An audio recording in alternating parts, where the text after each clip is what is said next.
Oui, président naza na kati ya marché central awa na ko telemaka place to telemaka na yo na souciate ya la police awa nde place na telemi na telemi ka place to zalaki awa siko na zo zo image oyo président omona ndenge zandu sali. Les canons vers la menace et les unités rangées à l'ordre de bataille utile, les FARDC ont lancé une offensive impitoyable.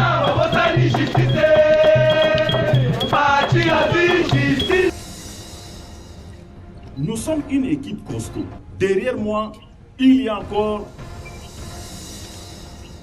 dans cette prise de décision de état de siège, il y a une équipe forte qui va venir de la justice militaire.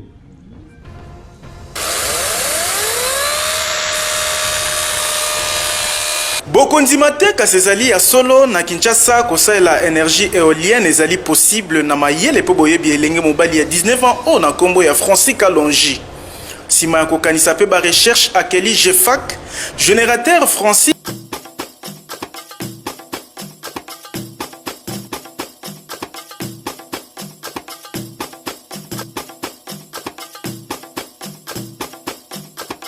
Mbote bandeko balandi nyonso bolandaka biso na chaîne na bino Osama TV.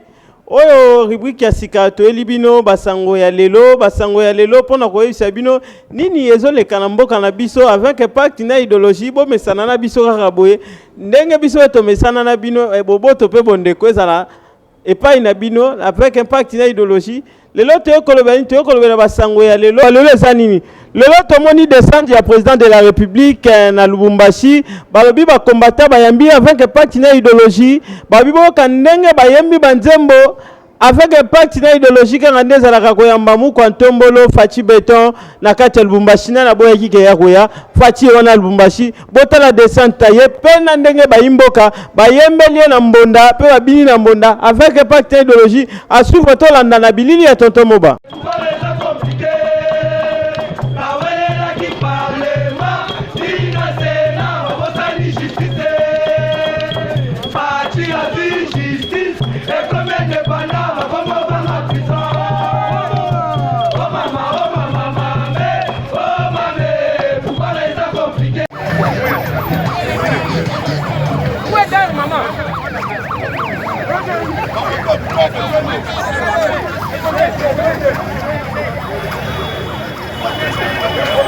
Arrivé à Lubumbashi, confirmé du président de la République démocratique du Congo, Félix-Antoine Tshisekedi Tshilombo, déjà différentes personnalités du pays rejoignent la ville de Lubumbashi pour lui réserver un accueil délirant. C'est mardi 11 mai 2021, sous une ambiance chaleureuse, les directeurs des cabinets du chef de l'État, Guilain Nyembo Mbouizia, a foulé les sols louchois par l'aéroport de la Loano sous les coups des 10h55. Au pied d'avion pour son accueil, les vice-gouverneurs du Haut-Katanga, Jean-Claude Kamfwa Kimimba, les députés nationaux et provinciaux présents à Lubumbashi et quelques ministres provinciaux. Guilain Nyembo a été également honoré par les militants des différents partis politiques, membres de l'Union sacrée pour la nation, les associations socio-culturelles, mais aussi la société civile. Il vient ainsi préparer les terrains avant l'atterrissage du chef de l'État ce mercredi 12 mai 2021. D'autres arrivées sont annoncées tard dans la soirée de ce même mardi, c'est notamment celle du Premier ministre Jean-Michel Sama-Lukonde et les autres. Pour les Haut-Katangais, Félix Tshisekedi Tshilombo vient chez lui pour réconforter son peuple et l'encourager à contribuer au développement de la patrie en général et de la province du Haut-Katanga d'une manière particulière. Nana Boyaki Abaki était président de la République Kitate Bomondenge Bayambi avec Dada avec un pacte na idéologie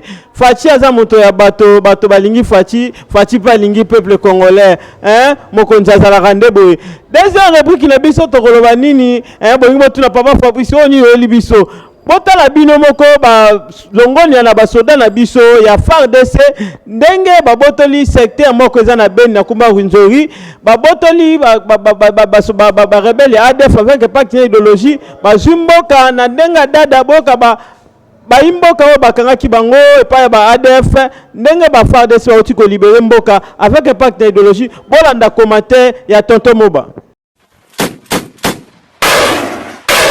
les canons vers la menace et les unités rangées à l'ordre de bataille utile, les FARDC ont lancé une offensive impitoyable contre la coalition FPIC et FRPI ce matin au village Nyakoundé, situé à 47 km au site de Bunia. Par les attaques enveloppées, pendant une heure de combat, l'armée régulière a conquis et consolidé le village Nyakoundé, Kalingi, Malumbata, Malumbabo, à la plus grande satisfaction du médecin directeur de l'hôpital Nyakoundé, en présence du commandant 3e zone de défense après la conquête, où la milice avait pris en otage cette institution sanitaire et les malades, qui est un crime contre l'humanité. Vous allez voir avec nous aucune population et nous n'étions restés qu'à 4 personnes dans le sein de l'hôpital.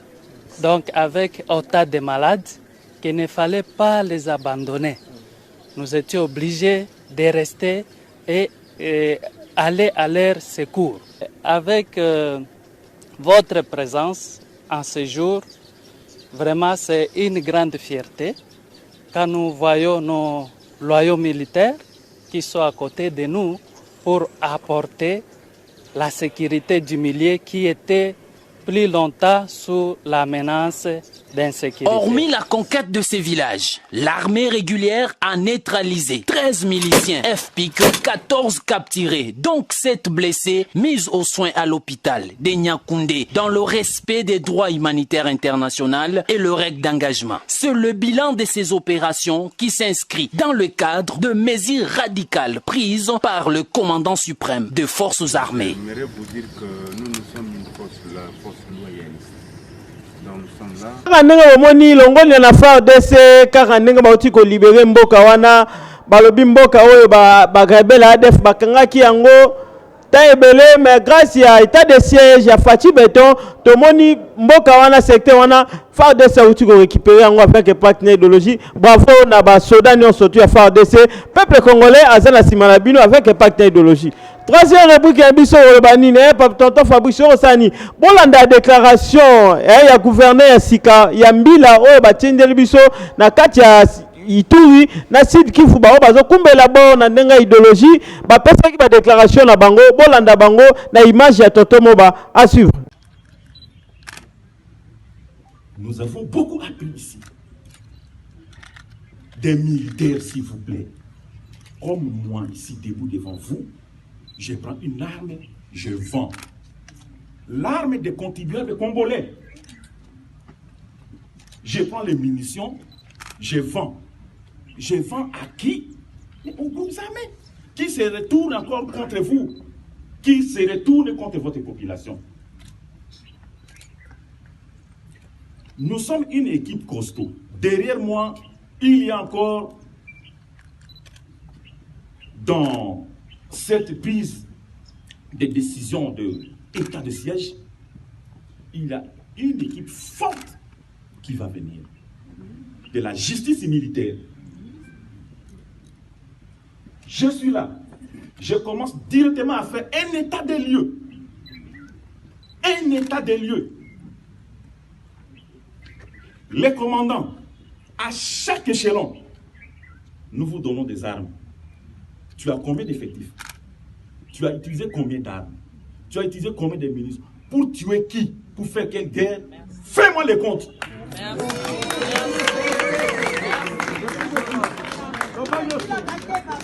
Ainsi, avec le concours de vous tous, que nous mettons un peu fin à cette histoire. À cette histoire. ndenge tolobaki te fe ezala radio te awa tolakisaka bino kimona meso batulapaka bamona peleve soko omoni te kondima te soko omoni ondimi totiki nanu politiki mwa moke toye kolakisa bino batala ya Congo bato tobengaka bagénie congolais bato baza koinvente biloko oyo na Congo esalama nanu te botala eloko mwana oyo toke koretrouve na ntiango botala eloko asali biso tozonyokoma na courant mais ya créer énergie na ye moko avec partenaire idéologie bolanda na image ya Tonton Moba.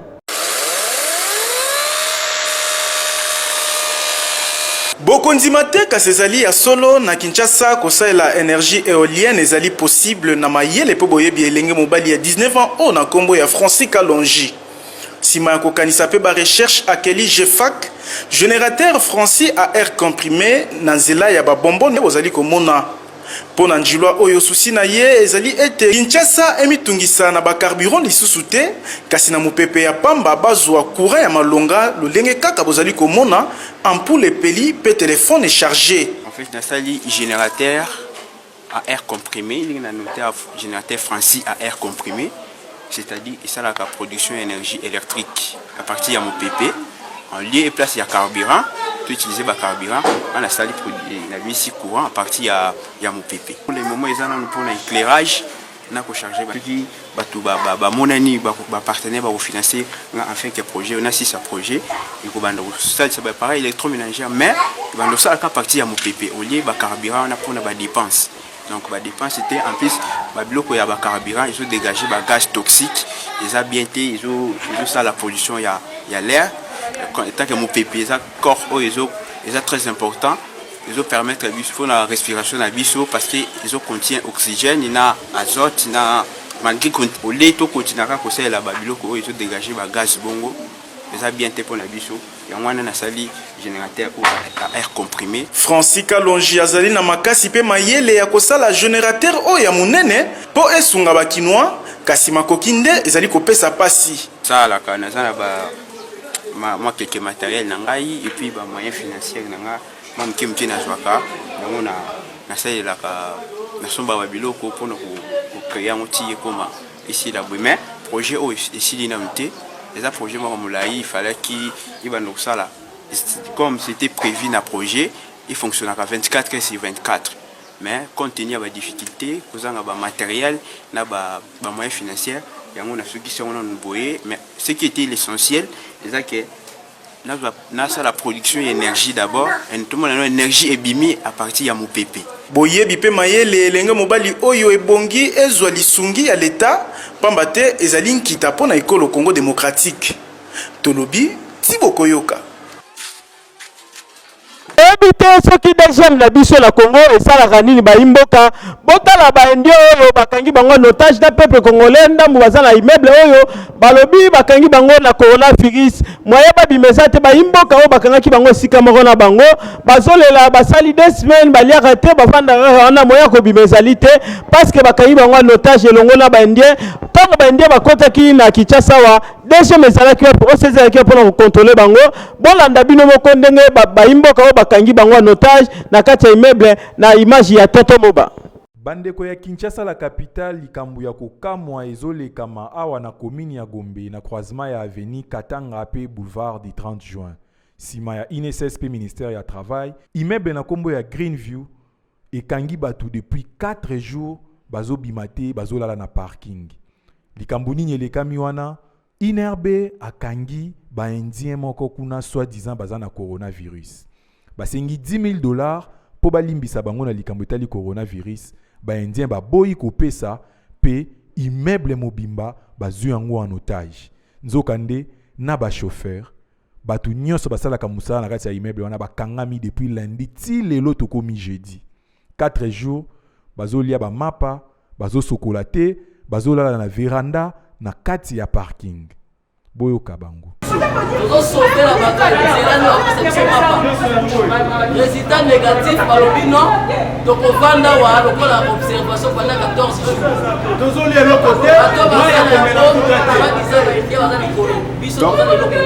Mais ba policier ya Congo ya mboka na biso moko baboyi bango bakende ti ba indien bakopesa mbongo po ba libérer bango. Sa santé okoti sika bo libérer bandeko oyo bango ba bazana covid te bango bazana bakangaki bango ezana ngola covid te baza normal botika ba imboka bata la famille na bango soki bokanga ndie bokanga bendie avec pas idéologie parce que mboka na bango te kaka la simona DGM epekisi tous les corps étrangers indiens tous les corps étrangers bakota lisusu na kati ya RDC République démocratique du Congo ya Kinshasa mokonzi kaka ndenge tolobaka to suki wana te tomona ki zandu balobi babongisa zandu mais toke na zandu ba imboka tomoni zandu fwe na fwe balobi babuki zandu mais atali banga moko te babandi kotonga soki balokota bolanda image na Toto Moba. Oui, oui, bonjour président. Oui, président, naza na kati ya marché central awa, na ko telemaka place to telemaka na yo na société ya la police awa. Nde place na telemi. Na telemika place to zalaki awa, ce qu'on a reçu image oyo président au monde ndenge zandu sali. Ça c'est du vrai sabotage. Ya mukie kututé président yanko. Tala banjena oyo efandi yango wana. Toi disait batol a clôturer ki yango wana. Anjane so ikufa yango wana efandi wana. Ta buki zando ame.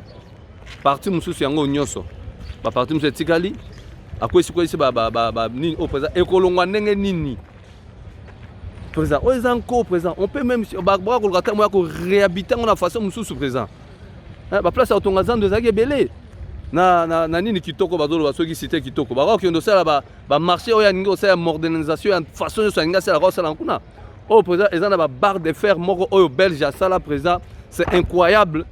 Qui n'habite barre de fer oyo et utakaka likolo kweya o beka ba sala na mukilo président eza marque bazo sala monter ya banani awate ya ba chinois ate tandinga de tous les ans président à quoi sango mais n'a rien fait président aux encore président destruction méchante président vraiment franchement vérité et quand je continue à insister président il faut pas croire na gobilane loko moko te président pardon s'il vous plaît tala za ndenge ko président à quoi sango na filmé ba parti muke parce que nini kaka ndenge mino moni zandu ba pafio bobi ozaki yango na mabuki yango la se maintenant ngobila atikali kotongelo ko moko te toyebi te soki mosala ngo ko bandaka ba kombata ba imboka bo fungola miso pona likambo ya zandu ebukani meti lelo ba wandi kotonga yango te toyebi te so tozo kende wapi nini yango sila raté Balobi rubrique ya sika yango toli bino na Usamati na TV chaque jour na poko aboko bandolanda émission na bino rubrique masolo